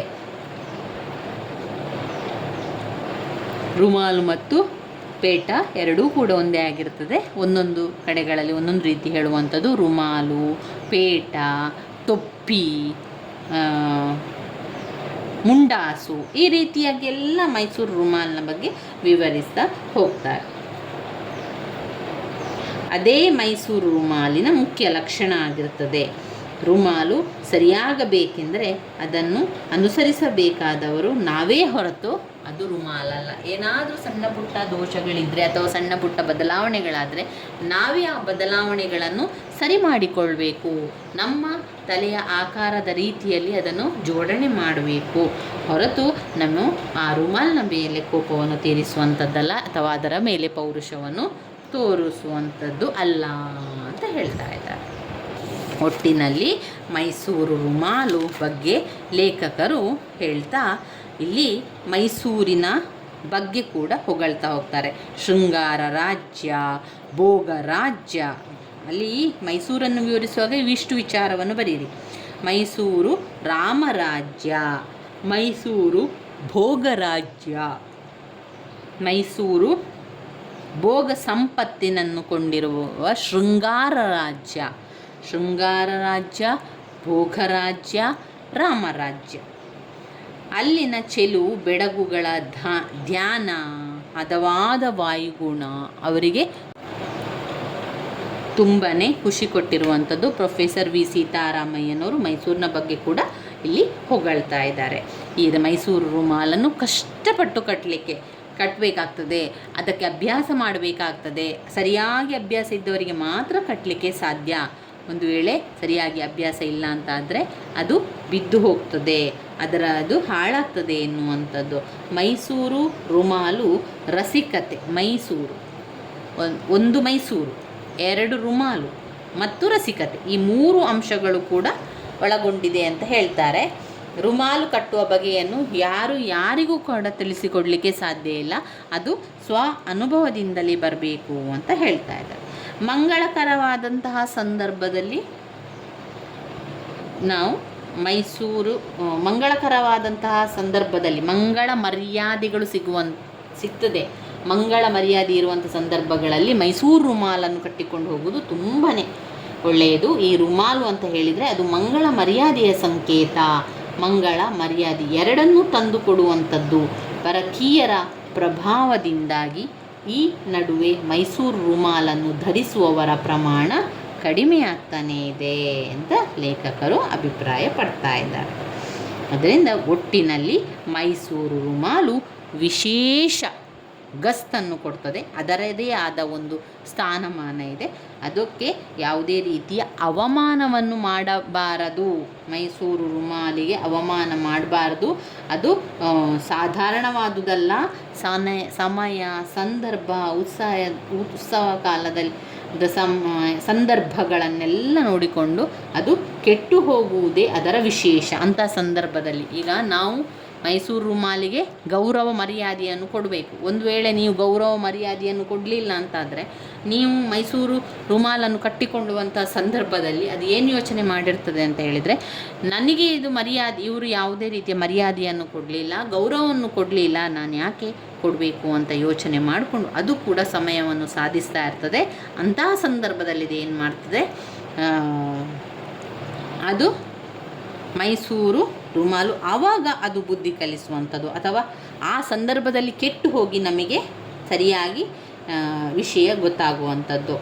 ಇನ್ನು ಮೈಸೂರು ರುಮಾಲನ್ನು ಕಟ್ಟಬೇಕಾದ್ರೆ ಸಲಹೆ ಸೂಚನೆಗಳು ಕೂಡ ಈಗಾಗಲೇ ಗೊತ್ತಿದೆ.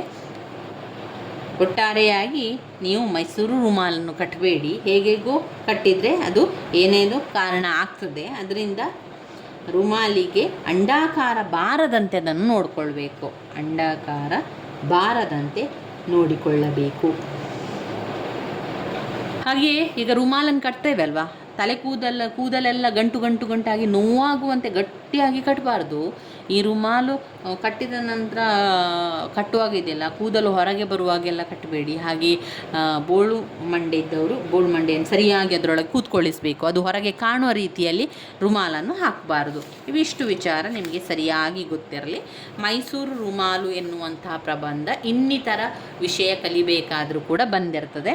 ಆ ವಿಚಾರ ಕೂಡ ಇದೇ ವಿಚಾರ ಆಗಿರೋದ್ರಿಂದ ನೀವು ಯಾವುದೇ ಒಂದು ಪದವಿಯನ್ನು ಪಡಿತಾ ಇದ್ದೀರಿ, ಕನ್ನಡ ನಿಮಗಿದೆ ಅಂತ ಹೇಳಿದರೆ ಮೈಸೂರು ರುಮಾಲು ಎನ್ನುವಂಥ ಪ್ರಬಂಧ ಇರ್ತದೆ. ಅದರ ಸಾರಾಂಶವನ್ನು ಸಂಪೂರ್ಣವಾಗಿ ಕೊಟ್ಟಿದ್ದೇನೆ. ಅದರ ವಿಚಾರಣೆ, ಅದರ ವಿವರಣೆ ಎಲ್ಲವನ್ನು ಕೂಡ ಮೈಸೂರು ರುಮಾಲು ಪ್ರಬಂಧದ ಒಳಗಿದೆ ಸ್ನೇಹಿತರೆ. ಮೈಸೂರು ರುಮಾಲು ಪ್ರಬಂಧವನ್ನು ಬರೆದವರು ವಿ ಸೀತಾರಾಮಯ್ಯ.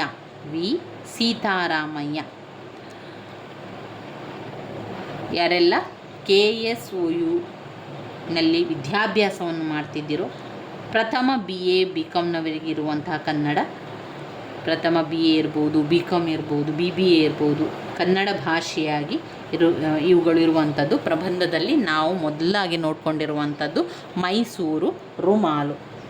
ಇನ್ನು ಮುಂದಿನ ವಿಡಿಯೋದಲ್ಲಿ ನಾವು ದಿವಾನಖಾನೆಯ ಅಂದಚಂದದ ಬಗ್ಗೆ ತಿಳ್ಕೊಳ್ಳುವ. ದಿವಾನಖಾನೆಯ ಅಂದಚಂದವನ್ನು ಬರೆದವರು AN ಮೂರ್ತಿರಾವ್. ಇದರ ಲೇಖಕರ ಹೆಸರನ್ನು ಸರಿಯಾಗಿ ನೆನಪಲ್ಲಿಟ್ಕೊಳ್ಳಿ, ಒಂದು 10 ಬಾರಿ ಹೇಳ್ಕೊಳ್ಳಿ. ಮೈಸೂರು ರುಮಾಲು ಪ್ರಬಂಧವನ್ನು ಬರೆದವರು VK Sitaramaiah. Professor V Sitaramaiah. Mysuru ರುಮಾಲು ಪ್ರಬಂಧವನ್ನು ಬರೆದವರು ಪ್ರೊಫೆಸರ್ ವಿ ಸೀತಾರಾಮಯ್ಯ. ಇಲ್ಲಿ ಸಂಪೂರ್ಣವಾಗಿ ವಿವರಣೆಯನ್ನು ಕೊಟ್ಟಿದ್ದೇನೆ. ಮುಂದಿನ ವಿಡಿಯೋದಲ್ಲಿ ದಿವಾನಖಾನೆಯ ಅಂದಚಂದ, AN ಮೂರ್ತಿರಾವ್ ಅವರು ಬರೆದಿರುವಂತಹ ದಿವಾನಖಾನೆಯ ಅಂದಚಂದದ ಬಗ್ಗೆ ತಿಳ್ಕೊಳ್ಳುವ. ನನ್ನ ವೀಡಿಯೋಸ್ ಎಲ್ಲ ನಿಮಗೆ ಇಷ್ಟ ಆಗ್ತಾ ಇದ್ದರೆ ಲೈಕ್ ಕೊಡಿ, ಶೇರ್ ಮಾಡಿ, ಸಬ್ಸ್ಕ್ರೈಬ್ ಮಾಡಲಿಕ್ಕೆ ಮರಿಬೇಡಿ ಸ್ನೇಹಿತರೆ. ಇದನ್ನು ಪ್ರಬಂಧವನ್ನು ಪ್ರತ್ಯೇಕವಾಗಿ ನಿಮಗೆ ಸಂಪೂರ್ಣವಾಗಿ ವಿವರಿಸ್ತೇನೆ. ಹಾಗೆ ಜೊತೆಯಾಗಿ ಈ ಪ್ರಬಂಧದ ಎಲ್ಲ ಪ್ರಶ್ನೆ ಉತ್ತರವನ್ನು ಕೂಡ ಜೊತೆಯಾಗಿ ಒಂದೇ ವಿಡಿಯೋದಲ್ಲಿ ಬರುವ ರೀತಿಯಲ್ಲಿ ಕೂಡ ನಿಮಗೆ ನಾನು ತಿಳಿಸ್ಕೊಡ್ತೇನೆ. ನನ್ನ ವೀಡಿಯೋಸ್ ಎಲ್ಲ ನಿಮಗೆ ಇಷ್ಟ ಆಗ್ತಾ ಇದ್ದರೆ ಲೈಕ್ ಕೊಡಿ, ಶೇರ್ ಮಾಡಿ, ಹಾಗೆಯೇ ಸಬ್ಸ್ಕ್ರೈಬ್ ಮಾಡಲಿಕ್ಕೆ ಮರಿಬೇಡಿ ಸ್ನೇಹಿತರೆ. ಧನ್ಯವಾದಗಳು.